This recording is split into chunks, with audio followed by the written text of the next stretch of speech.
Hello, എല്ലാവർക്കും ആദ്യസ് വേൾഡിൻ്റെ പുതിയൊരു വീഡിയോയിലേക്ക് സ്വാഗതം. എല്ലാവരും സുഖമാണെന്ന് വിശ്വസിക്കുന്നു. ഇന്ന് ഞാനൊരു കിട്ടിൽ ഈവനിങ് സ്നാക്ക് റെസിപ്പി ആയിട്ടാണ് നിങ്ങൾ മുന്നെത്തിയിരിക്കുന്നത്. ഇന്ന് നമ്മൾ ചോറ് വെച്ച് ഒരു വടയാണ് തയ്യാറാക്കാൻ പോകുന്നത്. വളരെ ടേസ്റ്റിയായ ഒരു വടയാണ്. ഇന്ന് നമുക്ക് ഈ വട എങ്ങനെ തയ്യാറാക്കാൻ നോക്കിയാലോ. അതിന് വേണ്ടി ഞാനിവിടെ ഒരു 3/4 ബൗളോളം ചോറ് എടുത്തിട്ടുണ്ട് കേട്ടോ. അത് നമുക്ക് നല്ലതുപോലെ അരച്ചെടുക്കണം. ഈ ചോറ് അരയ്ക്കുന്ന സമയത്ത് ഇച്ചിരി വെള്ളം ചേർത്താൽ മതി കേട്ടോ. വെള്ളം ചേർത്ത് നമുക്ക് എന്ത് ചെയ്യാം, നല്ലതുപോലെ അരച്ചെടുക്കാവുന്നതാണ്. ഇതേ രീതിയിൽ നമ്മൾ അരച്ചെടുത്തതിന് ശേഷം നമുക്ക് ഇതേ രീതിയിൽ ഒരു ബൗളിലോട്ട് മാറ്റാവുന്നതാണ്. നമ്മൾ ഈ ചോറ് അരച്ചെടുക്കുന്ന സമയത്ത് വെള്ളം കൂടാൻ പാടില്ല കേട്ടോ. അപ്പോൾ നമ്മൾ വെള്ളമൊക്കെ കൂടിക്കഴിഞ്ഞാൽ നമ്മൾ സ്നാക്ക് തയ്യാറാക്കുമ്പോൾ അത് പെർഫെക്ഷൻ ഒന്നും വരത്തില്ല. ഇനി ഇതിലോട്ട് നമുക്ക് ഒരു 2 ടേബിൾ സ്പൂണോളം അരിപ്പൊടി ചേർത്ത് കൊടുക്കുക കേട്ടോ. കൂടാതെ ഒരു 2 ടേബിൾ സ്പൂണോളം റവ കൂടെ ചേർത്ത് കൊടുക്കുക. റവയൊക്കെ ചേർത്ത് കൊടുക്കുമ്പോൾ നമ്മുടെ ഈ വെള്ളത്തിൻ്റെ അംശമൊക്കെ ഉണ്ടെങ്കിൽ അത് വലിച്ചെടുക്കുക. പിന്നെ ഇഞ്ചി കുഞ്ഞായി അരിഞ്ഞ് ചേർത്ത് കൊടുക്കാം. 2 പച്ചമുളകും കൂടെ നമുക്ക് ചേർത്ത് കൊടുക്കാവുന്നതാണ്.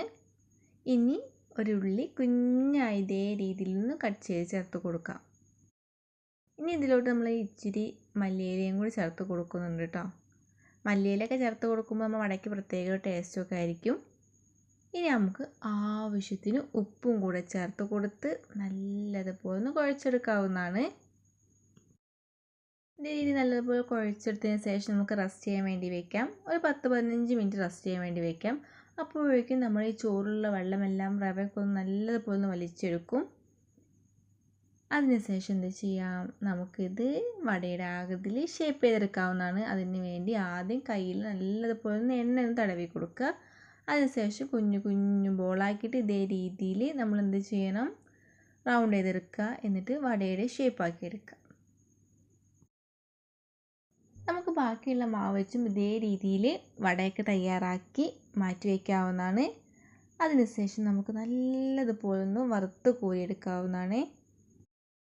രീതിയിലെല്ലാം സെറ്റാക്കിയിട്ടുണ്ട് കേട്ടോ. അതിനുശേഷം ഒരു കടായി നല്ലതുപോലെ ഒന്ന് ചൂടാക്കിയതിന് ശേഷം നമ്മൾ തയ്യാറാക്കിയ ഓരോ വടകളും നമുക്കിതിലോട്ട് ചേർത്ത് കൊടുത്ത് നല്ലതുപോലെ ഒന്ന് ക്രിസ്പി ആയിട്ടൊന്ന് ഫ്രൈ ചെയ്തെടുക്കാവുന്നതാണ്. അത് ഹൈ ഫ്ലെയിമിലിട്ട് തന്നെ വേവിച്ചെടുക്കാവുന്നതാണ് കേട്ടോ. നമ്മൾ ചോറൊക്കെ ആണല്ലോ ചേർത്തിരിക്കുന്നത്, അതുകൊണ്ട് ഒത്തിരി ടൈമൊന്നും നമുക്ക് വേവിച്ചെടുക്കേണ്ട ആവശ്യം വരില്ല. നമുക്ക് പെട്ടെന്ന് തയ്യാറാക്കി എടുക്കാവുന്നതാണ്. ഒരു ഭാഗം ഒന്ന് ക്രിസ്പിയായി വെന്ത് തുടങ്ങിയെന്ന് കാണുമ്പോൾ നമുക്ക് മറിച്ചിട്ട് കൊടുത്ത് മറുവശവും അതേ രീതിയിൽ നമുക്ക് വേവിച്ചെടുക്കാവുന്നതാണ് കേട്ടോ. ഇപ്പോൾ ഒരു ഭാഗമൊക്കെ ഒന്ന് വെന്ത് വന്ന് തുടങ്ങിയിട്ടുണ്ട്. അപ്പോൾ ഞാനൊന്ന് മറിച്ചിട്ട് കൊടുക്കുന്നുണ്ട്. മറുവശം നമുക്ക് അതുപോലെ തന്നെ നല്ലതുപോലെ ഒന്ന് ക്രിസ്പി ആയിട്ടൊന്ന് ഫ്രൈ ചെയ്തെടുക്കാം.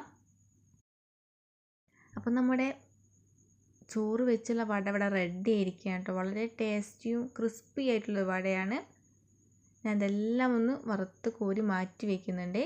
അതിനുശേഷം എന്താ ചെയ്യുക, ബാക്കിയുള്ളതും ഇതേ രീതിയിൽ നമുക്കൊന്ന് ഫ്രൈ ചെയ്തെടുക്കാവുന്നതാണ്. കുട്ടികളൊക്കെ സ്കൂൾ വിട്ട് വരുന്ന സമയത്ത് ഇതേ രീതിയിലൊക്കെ സ്നാക്ക് തയ്യാറാക്കി കൊടുക്കുകയാണെങ്കിൽ അവർക്ക് ഒത്തിരി ഇഷ്ടമായിരിക്കും. നമുക്ക് പെട്ടെന്ന് തയ്യാറാക്കി കൊടുക്കാൻ പറ്റുന്ന സ്നാക്ക് കൂടെയാണ്. അപ്പോൾ എല്ലാവരും ഇതേ രീതിയിലൊക്കെ സ്നാക്ക് തയ്യാറാക്കി നോക്കുക കേട്ടോ. കുട്ടികൾക്ക് മാത്രമല്ല കേട്ടോ, അത് മുതിർന്നവർക്കും ഒത്തിരി ഇഷ്ടമായിരിക്കും. ഇതിൻ്റെ കൂടെ ഒരു ചട്ടിനിയൊക്കെ ഉണ്ടെങ്കിൽ പൊള്ളിയായിരിക്കും കേട്ടോ. അങ്ങനെ നമുക്ക് എല്ലാം വറുത്ത് കോരി മാറ്റി വയ്ക്കാവുന്നതാണ്. അങ്ങനെ നമ്മുടെ ടേസ്റ്റിയായ ചോറ് കൊണ്ടുള്ള വട ഇവിടെ റെഡി ആയിരിക്കുകയാണ്. അപ്പോൾ എല്ലാവരും ഇതേ രീതിയിൽ വടയൊക്കെ തയ്യാറാക്കി നോക്കുക കേട്ടോ.